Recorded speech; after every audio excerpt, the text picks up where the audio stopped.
So my mom only functioned as an 11-year-old mentally, and she went into a mental facility. She was raped by 5 men, and she got pregnant with me. No resources, no money, no job. This 18-year-old, only 11-year-old mental capacity said my baby's worth fighting for.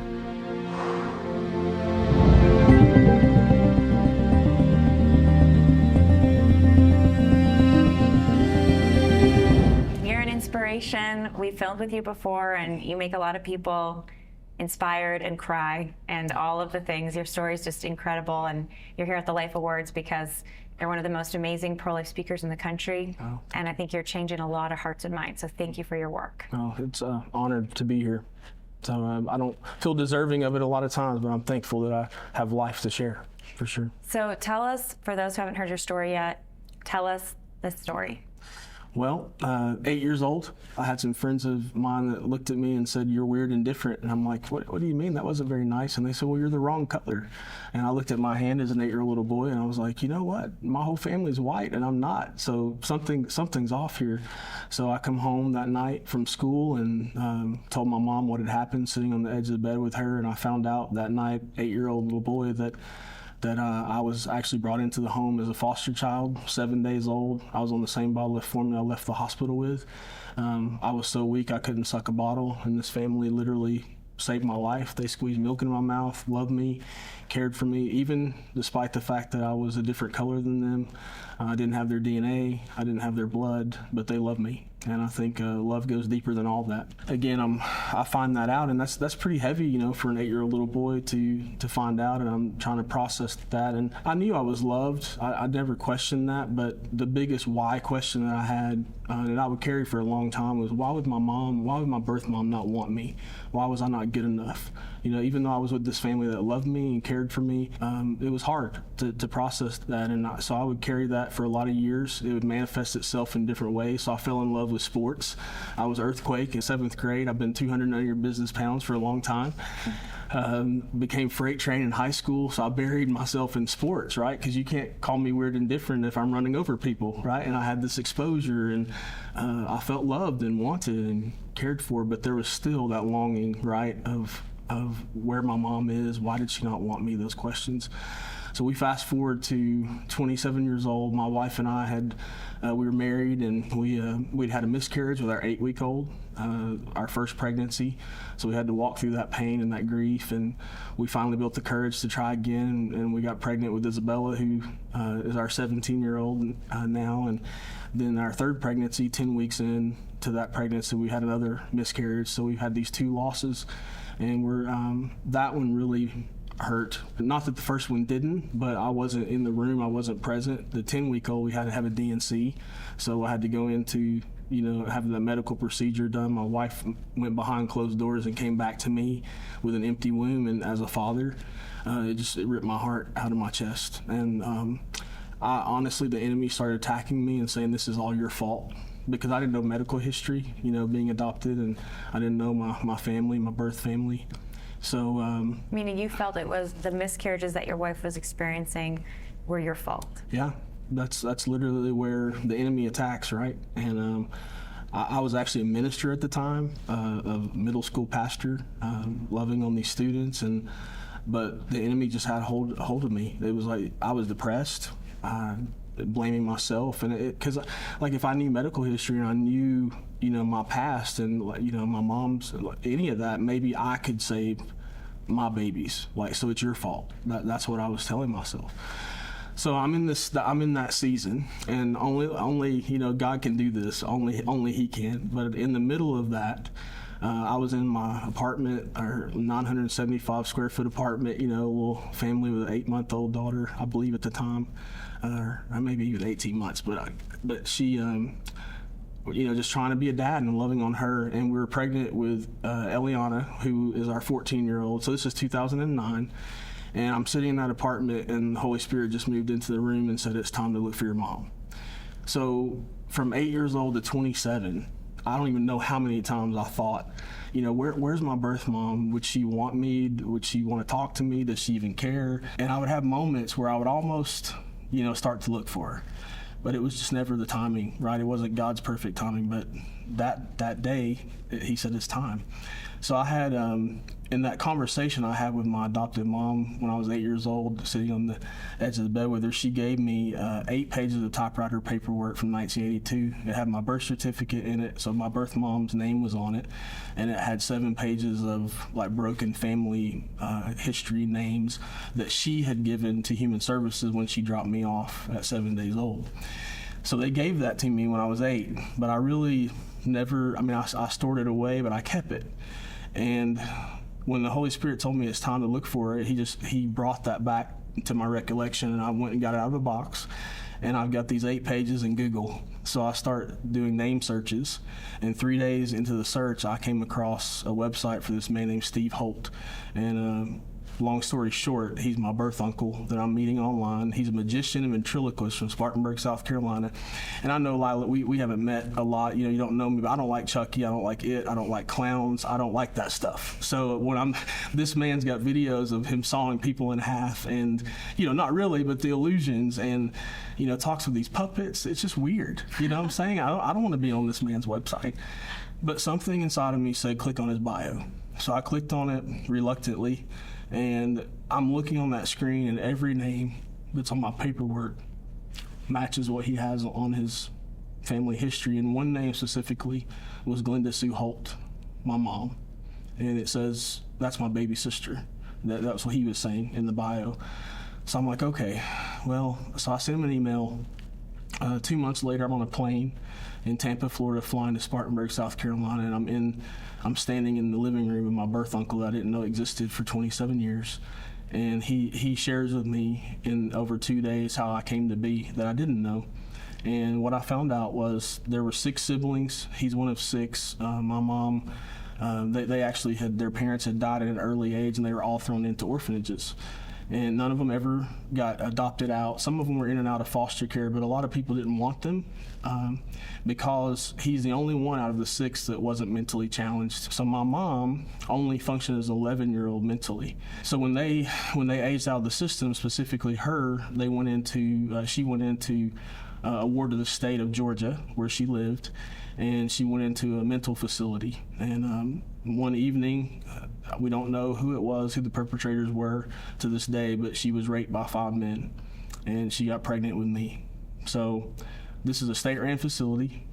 She has no family, no resources, no money, no job. As an 11-year-old mental capacity, to have that trauma, to be raped, did she even know what happened to her? I don't think so. And did she want anybody to know about it? She didn't want to talk about it, so she didn't tell anybody. So it wasn't till she's showing the facility, workers realized that she was pregnant, and then they immediately started pressuring her to abort because you can't carry this child, right? But God, this 18-year-old. Only 11-year-old mental capacity said my baby's worth fighting for. So despite what everybody else thought, and that they thought that I wasn't worthy, she did. So she carried me homeless for the duration of the pregnancy, ran away from the facility, and 9 months pregnant. By the end of the pregnancy, she's living in a cardboard box behind an old grocery store in this little town called Whitwell, Tennessee. And if you're from there, they say Whitwell. I don't know how they spell it, but that's how they say it. And there just happened to be a family there, the Holland family, that became my adoptive family, that had 4 kids of their own, had a miscarriage 2 years prior, and were longing for one more baby boy. So this 16-year-old boy, skipping school one day, walks around the back of the store, sees the box move, and he pulls the box back, and he finds my mom pregnant with me. And he just had a heart to, I don't know what normal 16-year-old does this, but he walked us to his home, and his parents brought us in, and their family cared for us for 2 weeks until she went into labor, and she gave birth to me in Erlanger Hospital in Chattanooga on March 31st, 1982. And everybody wants to know who names their kid Steventhen. My hero does. She said, I want to name them Stephen, then William Holland, or Holt at the time. And the story is that she wanted me to be named after Stephen, So Steve was my uncle, and then William was her dad, my grandfather. But the way she spoke, and just, she doesn't speak well, it was Steventhen William. So they put Steventhen together. So I'm the only Steventhen in the world that we know of. But again, my hero gave me that name. So that was enough, right? Just to be in his living room and find all this out was powerful. But then he looks at me and he says, your mom's alive. She's 5 hours south of where we stand. And he asked me, do you want to meet her? And what the Holy Spirit had spoken to me 2 months prior, he said, it's time. That's what I said, it's time. So I had the honor and pleasure of, the next day, I didn't sleep at all. I wanted to go right then, but it was at night. And we drove 5 hours down to this mental facility where my hero is living at the time. And we were going to do this private interaction, but God just took over and had a different plan. So I started singing Amazing Grace to her. But when I hit the word saved, it wasn't just it was spiritual, but it wasn't like God saving. It was her, like she saved me. And I'm looking at her, and she looks at me, and then she finishes the whole verse. She sings it back to me. And it was such a beautiful moment, which we captured. You all did a beautiful job of capturing that and putting it into the video that came out. But I get to share that now when I travel, and I get to share our story. It's on YouTube. People can watch it. It's available. But I get to share it. To share that moment with it wasn't just something for me. I think we filmed it, which we didn't intend for the world to see it. It was meant to be a private thing. But I think we filmed it for a bigger purpose. How did she receive you when she met you for the first time after so many years? The video really captures it, but I think the best way to answer that is I didn't think that I needed more closure in my life. Like, my goal was I just wanted to look her in the eyes and say I love you and thank you. And that's all I needed. But she looked at me and said, I love you, and I would have never given you up if I could have kept you. I needed to hear that. All those years, right? Did she care? Did she want me? She did. So much so that she fought for me. Even when the whole world was saying it wasn't worth it. It was to her.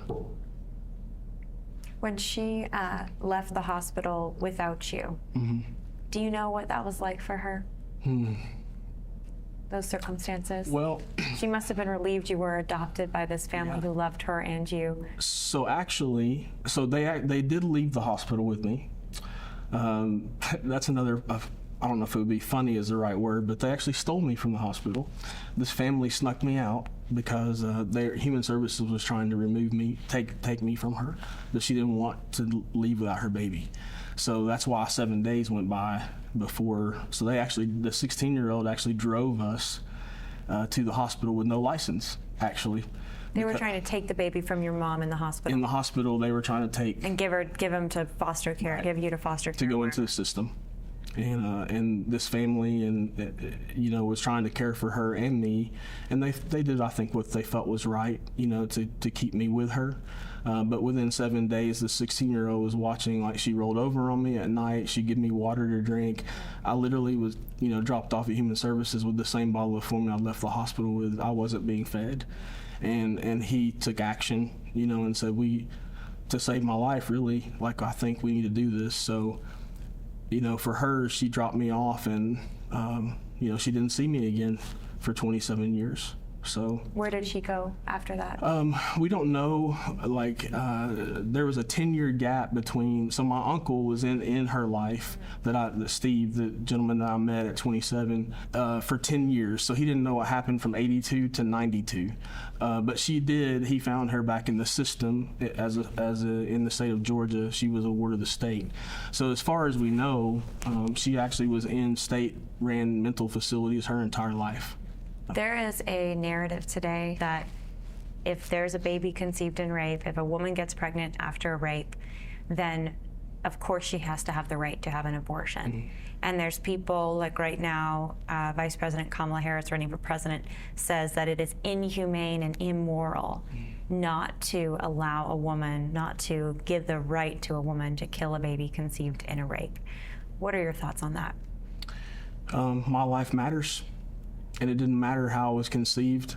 the circumstances and how I was conceived. Like I have rights, I have value, and I think about as a dad of 3 beautiful daughters that wouldn't be here if it wasn't for this woman saying that I mattered. So for me, I take it personal, like, wait a minute, the circumstances didn't devalue me. I'm still a human, I'm still loved and created by a God who saw purpose in my life. So to me, I take it personal. It hurts, to hear somebody say that basically you don't matter, I did. And so I would say, a woman does have rights, but so does the child, right? It's a human. God, the circumstances, again, didn't define my worth and my value. You travel across the country speaking to thousands and thousands of people, telling your story. How is your story received by people? And how do you think when people hear your stories, does it impact maybe the misconception that if the baby is conceived in rape, then the baby shouldn't have a right to live? Well, a lot of my speaking engagements are in places where we're raising support a lot for local pregnancy centers, and I've done a few Right to Life events. So as far as the larger events go, it's usually we're championing life, and it's received very well. But there's people in those rooms, that they come in with, well, I'm okay, I'm pro-life except for, like the exception, right, of rape or incest. And it's been really a beautiful thing to me to see, like, I'm just sharing my story, right, and just being faithful to do what God's called me to do. But I think just to share a moment where I had a small group from the church of women that came, as there were 10 people around a table, and they waited till everybody left the room. And I thought, then they circled around me, and I thought, oh man, I'm in trouble. What did I say? What did I do? And they just started weeping and crying, and they said, we came here, all 10 of us, saying that it was okay, like we were, in the camp of exception, the exception rule with rape and incest. But after hearing your story, all of us have changed our mind, and we just want to say we're sorry. So I don't know if it does that for everybody, but even if it was just one person, which I've seen many, it's worth it, just to share my story. And if it challenges somebody, even maybe they didn't change their mind in the moment, but it has to challenge somebody to say, I've met someone, what do I really think about that now? I can put a face to it. So I think that's the power of what I carry, is life, the story I have to share, But also, I've been in airports where people have asked me, what am I here for? And I get to, I tread lightly. Hey, I'm a motivational speaker, which I am. And then they'll ask me, well, what organization are you here to speak for?